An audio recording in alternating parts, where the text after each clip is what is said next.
Mheshimiwa, tukae.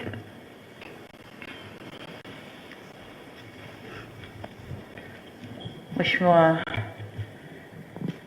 Balozi Dr. Emmanuel Nchimbi, Makamu wa Rais wa Jamhuri ya Muungano wa Tanzania, Mheshimiwa Dr. Mwigulu Lameck Nchemba, Waziri Mkuu, mawaziri na Mheshimiwa manaibu waziri na viongozi wote waliotoka kwenye taasisi za mhimili wa serikali, Mheshimiwa Musa Azzan Zungu, Spika wa Bunge la Jamhuri ya Muungano wa Tanzania, na watu wote mliotoka kwenye mhimili huu wa Bunge, Mheshimiwa Jaji George Mcheche Masaju, Jaji Mkuu wa Tanzania, na wote mliotoka kwenye mhimili huu wa Mahakama, Balozi Dr.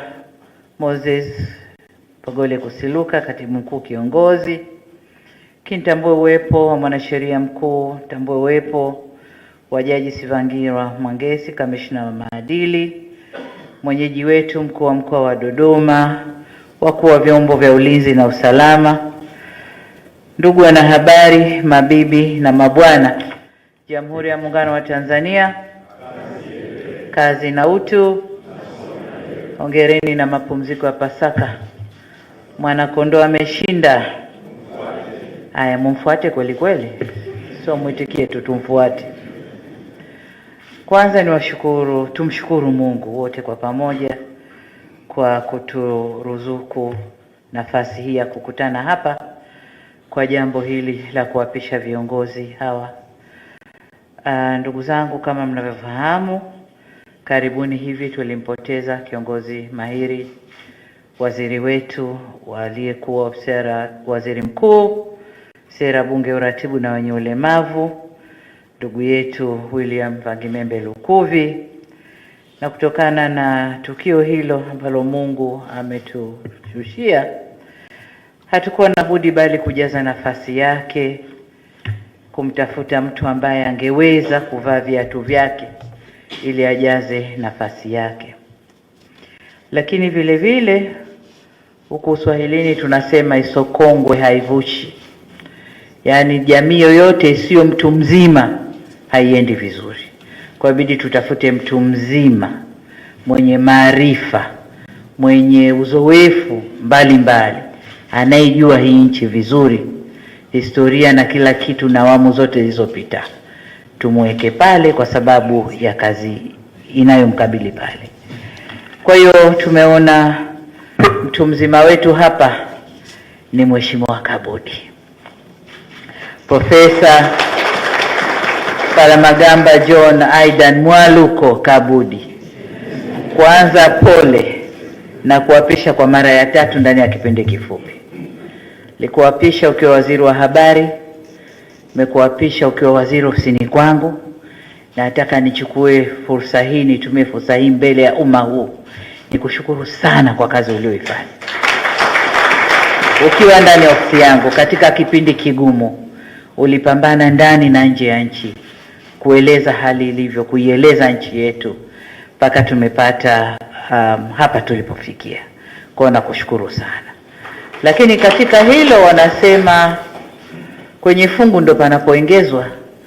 Sasa kwa sababu ya sifa hizo zile kwa kwako, bidi ni kuongeze jukumu kubwa zaidi.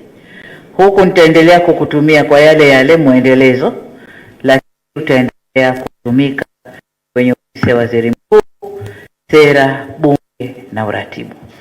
Sikumuona mtu mwingine aliyesoba, mwenye na umahiri kama wewe kwenye nafasi hii. Kwa hiyo naomba upokee utumishi huo na uende ukatufanyie kazi pale.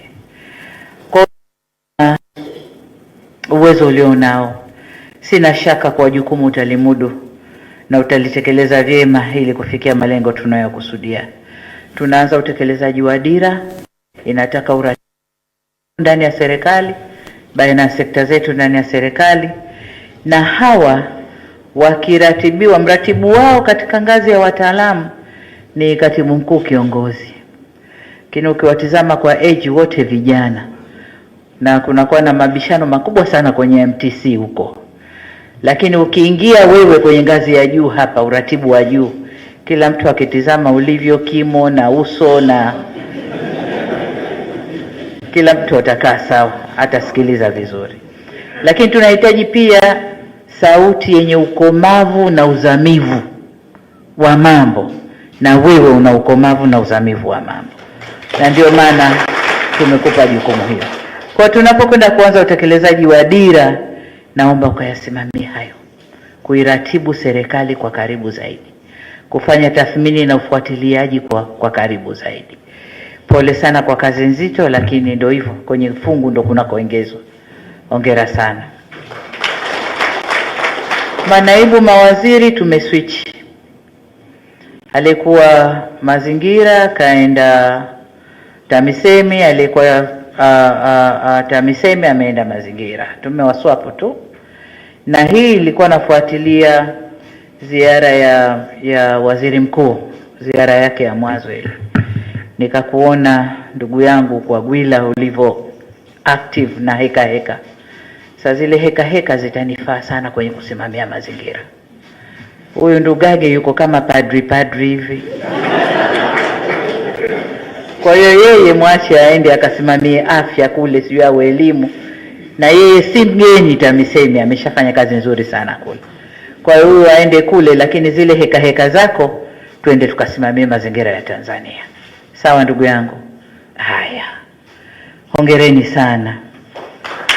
Mheshimiwa Mdemu, kamishna wa tume ya mahakama, wewe sina hata la kusema, uzoefu wako ni mrefu. Tukiupanga hivi utatoka hapa mpaka Kizimkazi. Kwa hiyo kuelezea ni mrefu sana. Sina shaka na kazi niliyokupa. Najua utakwenda kushirikiana na tume, fanye kazi nzuri kwa mahakama yetu. Hongera sana. Ndugu zangu, tunapopata nafasi kama hii na kwa hali ya dunia ilivyo, siachi kuzungumza mambo yanavyoendelea duniani na athari zake kwa nchi yetu. Nilidokeza kidogo siku ya msiba, lakini ile haikuwa siku ya kuzungumza makubwa sana ya haya. Lakini leo naomba nitumie fursa hii tena nizungumze kidogo kuhusu hali ile. Hali tumeiona, imeleta athari kwa ulimwengu mzima. Wiki iliyopita hapa nilikuwa naangalia, narushiwa bei za mafuta kwa nchi mbalimbali ulimwenguni. Nikaona Europe bei zilivyopanda ni euro 6,000 kwa lita moja. Marekani dola 8,000 kwa lita moja. Ukija huku kwetu Afrika mambo yako juu. Kuna nchi ambazo tayari zimeshawapa watu wao ruhusa kufanya kazi majumbani, kusiwe na movement za magari kwenda maofisini na kurudi. Lakini kuna nchi ambazo kwa kiasi kikubwa zimepunguza matumizi ya mafuta na wana upungufu wa mafuta.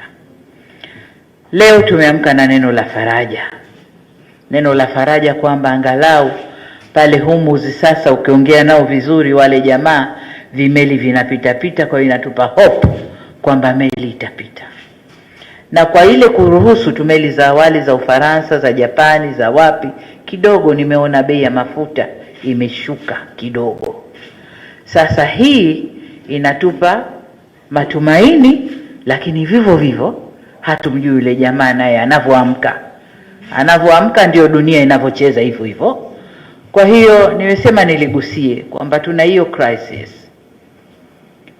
Ndani ya serikali tuna matumizi makubwa sana ya mafuta. Magari ni mengi, safari zetu ni nyingi. Niwaombe sana tuanze kupunguza matumizi ya mafuta. Tunaanza kupunguza matumizi ya mafuta. Nami naanza na ofisini kwangu. Ninapotembea, maafisa wote wakubwa wote na magari yao nyuma wananifuata. Kuanzia sasa ninapokwenda kokote, wote nitawaingiza kwenye kibasi kimoja. Msafara utakuwa escort yangu, ya polisi na yangu na gari ya akiba nyuma. Wanaobakia wote nawaingiza kwenye kibasi, kukata matumizi ya mafuta. Kwa hiyo ninaomba nanyi katika maeneo yenu tukate matumizi ya mafuta. Lakini kwa sababu nazungumza hapa na wananchi wananiona, kaniongee na wananchi kwamba upandaji wa bei ya mafuta mara zote unakwenda na upandaji wa bei za bidhaa. Sasa kwanza niongee na wafanyabiashara kwamba kwa zile bidhaa ambazo tumezinunua muda mrefu na ziko maghalani, basi tuangalie jinsi ya kuadjust bei na isitumike fursa hii ya kupanda kwa mafuta na kuweka bei za bidhaa kubwa kuliko zinavyopaswa kuwa. Lakini wananchi pia, kuna bidhaa ambazo zinaingia kipindi hiki ambazo zimekumbana na msukosuko huu, bidhaa zitapanda bei. Niongee na wananchi kwamba haya si mambo ambayo serikali imesababisha, ni mambo ambayo yana ulimwengu mzima, na hapa kwetu nilianza kutaja bei za mafuta kwa nchi mbalimbali. Hapa kwetu Tanzania bei ziko chini ukilinganisha na majirani zetu wote waliotuzunguka, pamoja na wengi wao kupunguza kodi kwenye mafuta, lakini bado Tanzania bei yetu iko chini kuliko wengine. Kwa ni waombe sana wananchi tulivu kipindi hiki, na tuendelee kuomba kama nilivyoomba siku ile kwamba hili jambo liende kuisha, vita hii ya Irani, Israel na Marekani iishe, ili flow au mwenendo wa biashara na meli za mafuta na meli za bidhaa uende kama kawaida, ili tuishi maisha yetu ya kawaida. Lakini kwa sasa hivi niombe sana wananchi wa watulivu, wa wasamilivu. Sisi kama viongozi wa nchi mbalimbali tunajitahidi kunyanyua sauti zetu, kuzungumza na wenzetu, kushawishi wenzetu vita hii malizike, ili maisha ya wananchi yarudi kuwa ya kawaida. Kwa hiyo niwaombe sana wananchi kwa watulivu. Hili si jambo ambalo limesababishwa na serikali yetu, lakini jambo lililoathiri ulimwengu mzima. Baada ya kusema hayo, ndugu zangu, niwapongeze wote walioteuliwa na niwatakie kazi njema. Jicho langu liko karibu nanyi, nitawatizama kwa karibu zaidi. Napenyezewa hapa bei za mafuta. Nilisema 1000 ni mamia. Kwa mfano Europe ni 600. Ni 600. Na dola 800 kwa Marekani. Sasa dola 800 alafu euro 400 kwa leo na dola 600 kwa leo. Na sio 1400 na 6000, nimerekebishwa. Kwa hiyo habari ndo hiyo, na wale wana habari mlokuweko rekebisheni hiyo. Msije mkaenda mkasema rais kasema 1800. Nimesharekebisha 600 na 800. Na kwa leo ni 400 na 600. Na probably hapa kwetu kwa taarifa za wizara nimeambiwa kidogo, lakini bei zimeshatangazwa. Tukitangaza kipindi kijacho wenda tukarudi chini na bei zetu pia. Lakini juu ya hivyo sisi tuko vizuri kuliko wenzetu. Tuko vizuri na stock. Tuna uhakika wa miezi 3, na ni matumaini yetu kwamba chini ya miezi 3 haya mambo ya kugongana huko kwa wenzetu yatakuwa yamemalizika. Kwa hiyo tuko salama. Asanteni sana kwa kunisikiliza na kazi. Asante.